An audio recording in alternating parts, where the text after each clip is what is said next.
Magandang gabi, Mr. President, Mayor Rodrigo Duterte, mga kalihim at buong sambayan ng Pilipino. Naatasan po ako ng ating Pangulo na basahin sa inyo ang rekomendasyon ng inyong IATF.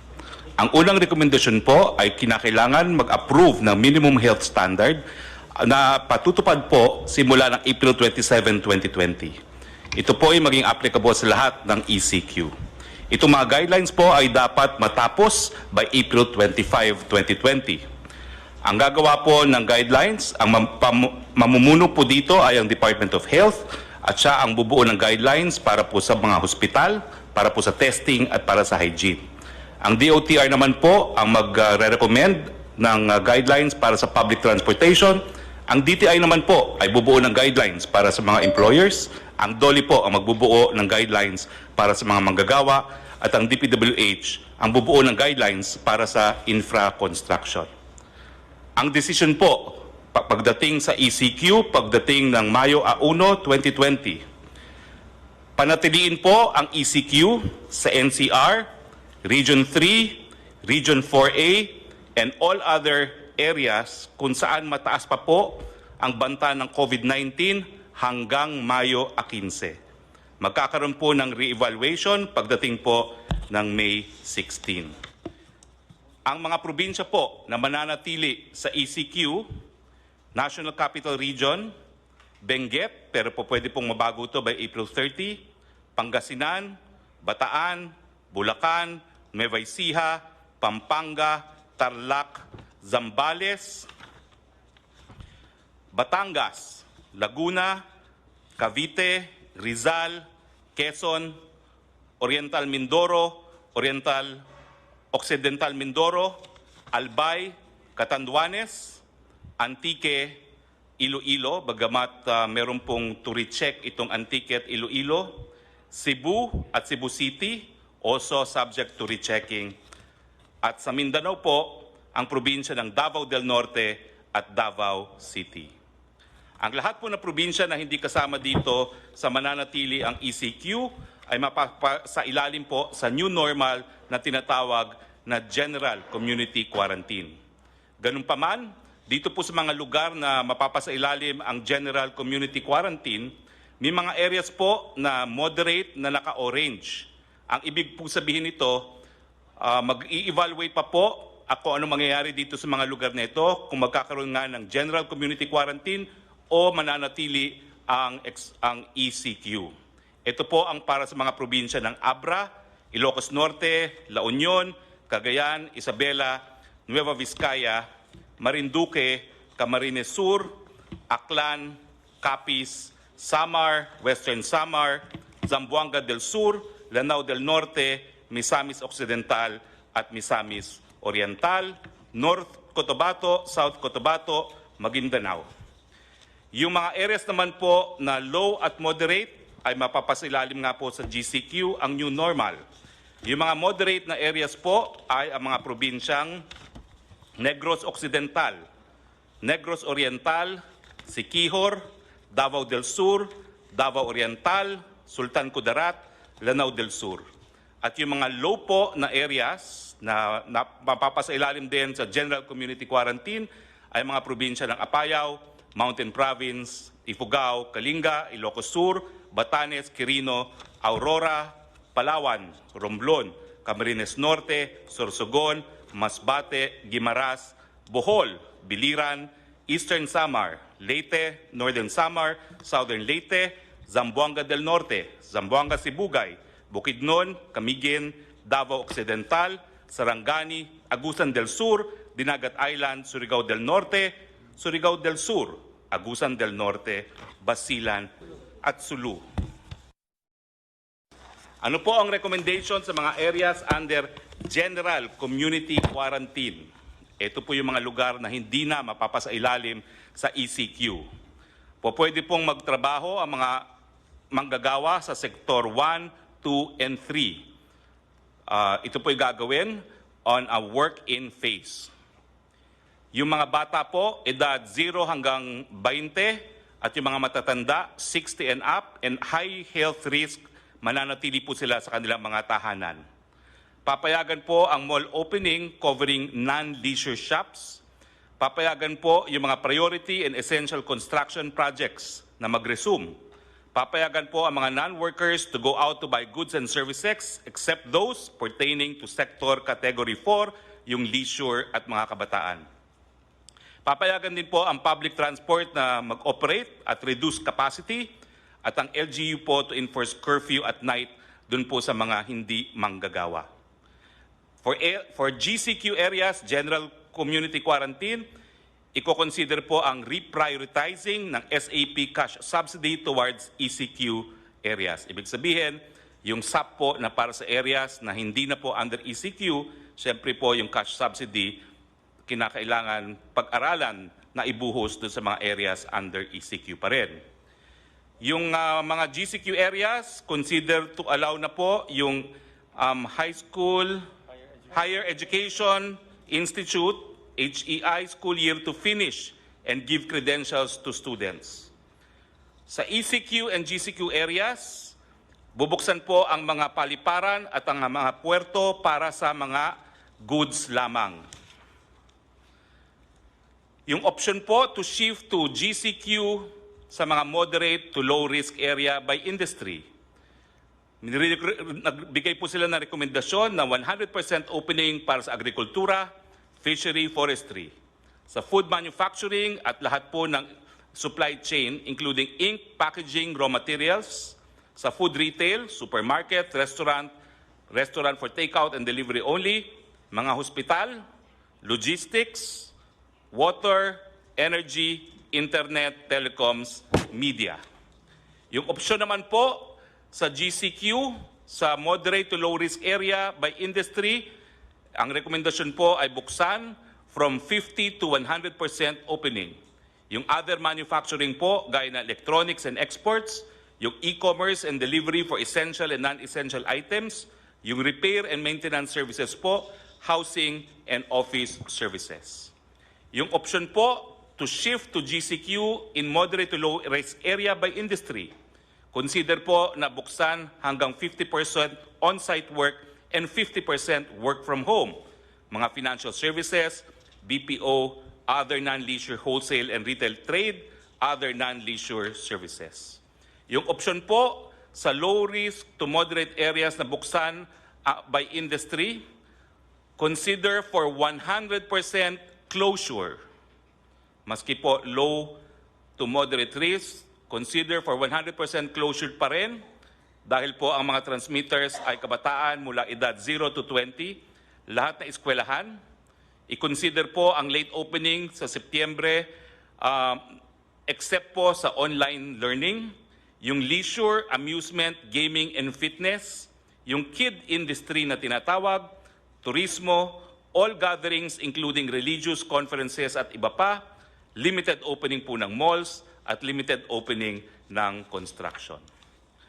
Yan po ang rekomendasyon ng inyong IATF. Maraming salamat po.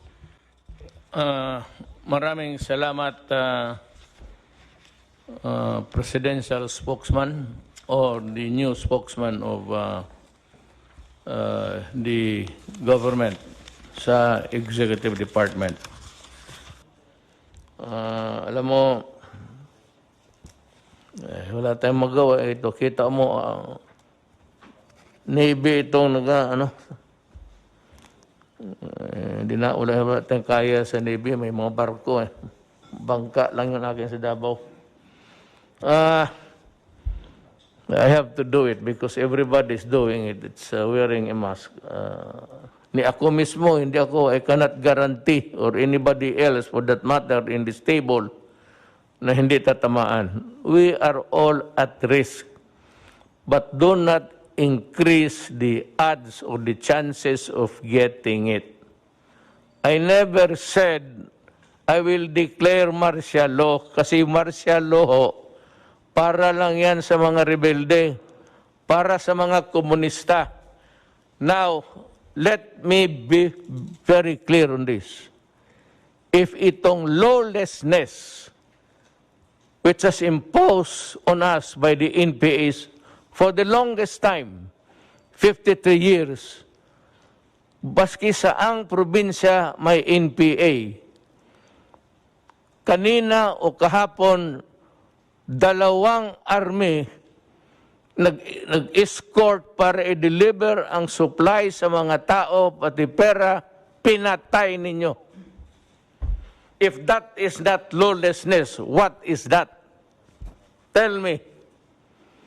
Kaya ngayon, pag nagpatuloy kayo ng lawlessness ninyo, patay dito, patay doon, and it's happening all over the Philippines, maybe I will declare martial law because kayong mga NPA ang numero 1. Kinukuha ninyo yung mga tulong sa tao, pati yung supply pagkain nila. Kaya, I am now warning everybody and putting notice sa armed forces pati police. I might declare martial law. And there will be no turning back. Kung ano ang martial law na klaseng gagawin ko, akin lang yan. Pero kung gusto ninyo, kasi pinagpapatay ninyo yung mga sundalo ko pati pulis na wala namang ginawa kung hindi samahan lang yung nagdi-deliver ng pera pati pagkain. Ang utos ko sa kanila, patayin kayo? O di patayin ninyo sila. Lahat na. Tapusin na natin ito sa panahon ko. I have 2 more years. I will try to finish all of you. Pati kayong mga legal, magtago na kayo. Huwag ninyong sabihin, putang ina na wala kayong, you know, you're bullshit, you're the legal fronts. Sa inyo, kumukuha kayo ng pera.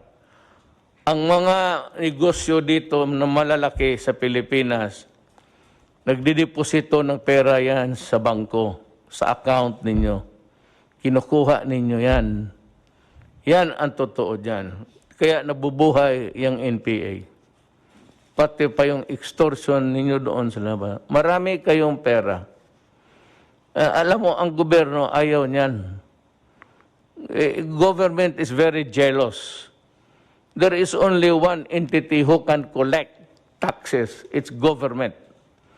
And that money must be put to good use. O hindi naman kami, kung hindi ka makabayad, wala naman kami pinapatay. Kung wala talang ikabayad, anong gawin natin? Wala naman kayong nabalitaan na kulong. So, we do not do that. But do not force my hand into it. Kaya kung hindi, pag martial law, lahat kayong mga legal fronts, magtago na kayo. Magtago na kayo. Huwag ninyo akong bulahin. Galing ako dyan. Alam mo yung karapatan noon, ang unang, ang predecessor na tinatawag nila was the Committee of Justice, Freedom, and Democracy.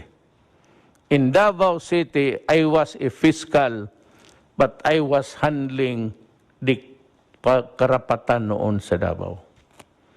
For the reason na hindi ko nagustuhan yung klaseng pamaraan sa gobyerno. It was a dictatorship and it was not really, hindi naman tayo sinira ang demokrasya. Kaya kung sabihin ninyo na sisirain ko ang demokrasya, hindi. Lulutasin ko ang demokrasya sa inyo. You made it impossible for me to move. At gusto ninyo ipasok muna yung mga demand. Ayaw naman ng military. Binigay ko sa military yung papel ninyo. Sabi ng military, ayaw nila. Sabi ko, you explain to me bakit. So I gave them about 2 hours explaining to me bakit. Bakit hindi pwede yan? Ganito yan, sir. Sabi ko, sige, naniwala ako sa inyo. And I'm calling the armed forces to invent something more, to innovate so that the soldiers will not be at the mercy of them. Pag dalawa lang yung sundalo, kawawa naman. Magdating yan doon, they will just swoop down, isang 10, wala talagang lawan. Kaya sabi ko, at this time, the armed forces should go into innovations. Sabi ko, huwag ka mag-surrender, ha? Kayo mga NP, do not ever raise your hands. Kasi ang order ko, kung lumaban ka na. Huwag kang mag-surrender. Napunta tayo dyan kasi galit ako kasi pinapatay ninyo yung tulong sa tao. Yung tulong sa tao will continue. We will not reduce the volume at this time, but we are running low of funds. Secretary Dominguez might want to tell us what he is doing and planning to do so that we can have the level of the money supply so that we can maintain our assistance to everybody. Sani? Tagalogin mo lang, Sani. Maraming salamat, Mr. President. Ang katotohanan po, ang budget natin para sa 2020 ay 4.1 trillion pesos. At so far, ang nagastos po natin is already for this COVID is na hindi natin plinano ay 352.7 billion pesos na. At masasabi ko po na so far, na-finance natin itong amount, na-finance natin, partly sa tax collection, pero bumababa na ho yung tax collection natin. Ang balanse, pininanso natin sa sarili nating savings at humiram pa tayo ng pera sa mga multilateral agencies kagaya ng ADB at World Bank. So far ho, sufficiente po yung cash natin, pero naiipit na po tayo sa budget allowance natin. So yan po ang problema natin ngayon. May cash ho tayo, pero wala ho tayong authority gumastos ng ganong kalaki. So we're making sure na lahat ng gastos natin ay number one, for the benefit of yung pinakamahirap sa bayan natin. At rinireserba ho natin yung balanse para sa mga build projects natin para pag natapos na itong COVID, may pera tayo pang invest sa build ho. At saka we will create jobs and we will create business opportunities with that. Thank you ho. Actually, what Sunny is telling us is that there's money for now. Because, alam mo, yung budget nga natin, yung ginawa last year to be implemented now, walang COVID dyan. So, Department of DSWD, Highways, Department of Trade and Industry, Health, nakaplansya na yan. So ngayon, pagdating ng COVID, tanggalan ko yan ng mga proyekto dito sa highways. Yung highway dyan, wala na muna yan. Sabihin ko kay Tugadi, huwag na muna yan. Minus yan. Lahat para makapag-ipon at kinuha na yung budget, na yung regular budget sana, kung walang COVID, it was going smoothly to be implemented this year. But because of the